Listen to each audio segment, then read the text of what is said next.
ತಾಯಿ ಮಗನ ಕೊಲೆ ಮಾಡಿದ ಆರೋಪಿ ಆತ್ಮಹತ್ಯೆ. ಎಸ್ಪಿ ಅಥಣಿ ತಾಲೂಕಿನ ಕೊಡಗಾನೂರು ಗ್ರಾಮದ ತಾಯಿ ಹಾಗೂ ಮಗನ ಹತ್ಯೆ ಪ್ರಕರಣಕ್ಕೆ ಸಂಬಂಧಿಸಿದಂತೆ ಓರ್ವ ಕೊಲೆ ಆರೋಪಿಯನ್ನು ಅಥಣಿ ಪೊಲೀಸರು ಬಂಧಿಸಿದ್ದು, ಇನ್ನೋರ್ವ ಆತ್ಮಹತ್ಯೆ ಮಾಡಿಕೊಂಡ ಘಟನೆ ನಡೆದಿದೆ ಎಂದು ಎಸ್ಪಿ ಭೀಮಾಶಂಕರ್ ಗುಳೇದ್ ಹೇಳಿದರು.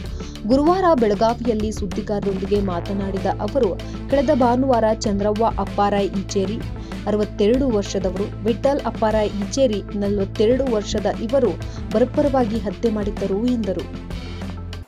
ಅಥಣಿಯಲ್ಲಿ ನಮಗೆ ನಮ್ಮ ಐಗಳಿ ಪೊಲೀಸ್ ಠಾಣಾ ವ್ಯಾಪ್ತಿಯಲ್ಲಿ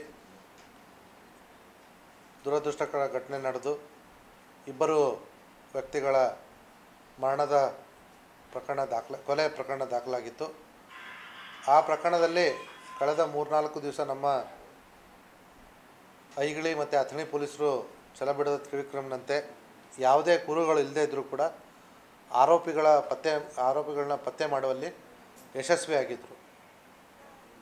ಹಲವಾರು CCTVಗಳನ್ನ ಪರಿಶೀಲನೆ ಮಾಡಿ ವಿವಿಧ ಆಯಾಮಗಳಲ್ಲಿ ತನಿಖೆ ನಡೆಸಿ ವೈಜ್ಞಾನಿಕವಾಗಿ ತನಿಖೆ ನಡೆಸಿ ಆರೋಪಿಗಳು ಯಾರು ಅಂತ ಪತ್ತೆ ಮಾಡಿದರು. ಅದರಲ್ಲಿ ಒಬ್ಬ ಆರೋಪಿ ಶೇಗುಣಿಸಿ ಅವನು ಇದ್ದಾನೆ ಅನ್ನೋಂಥದ್ದು ನಮಗೆ ಖಚಿತವಾಗಿ ಕನ್ಫರ್ಮ್ ಆದಾಗ ನಮ್ಮವರು ನಿನ್ನೆ ದಿವಸ ಶೇಗುಣಿಸಿಗೆ ಹೋಗಿ ಅಲ್ಲಿ ಇರ್ತಕ್ಕಂಥ ನಮ್ಮ ಪೊಲೀಸ್ ಸ್ನೇಹಿತರಿಗೆ ಈ ವ್ಯಕ್ತಿಯ ಫೋಟೋವನ್ನು ತೋರಿಸ್ಬೇಕಾದ್ರೆ ಇನ್ನೊಬ್ಬ ವ್ಯಕ್ತಿ ಕೂಡ ಅದೇ ಊರಿನವನು, ಆಪಾದಿತನು ಕೂಡ ಅದೇ ಊರಿನವನು ಅಂತ ಗೊತ್ತಾಗಿದೆ. ಆ ಸಂದರ್ಭದಲ್ಲಿ ಒಬ್ಬ ಆಪಾದಿತನ ಮನೆಗೆ ಹೋಗಿ ಪರಿಶೀಲನೆ ಮಾಡಿದಾಗ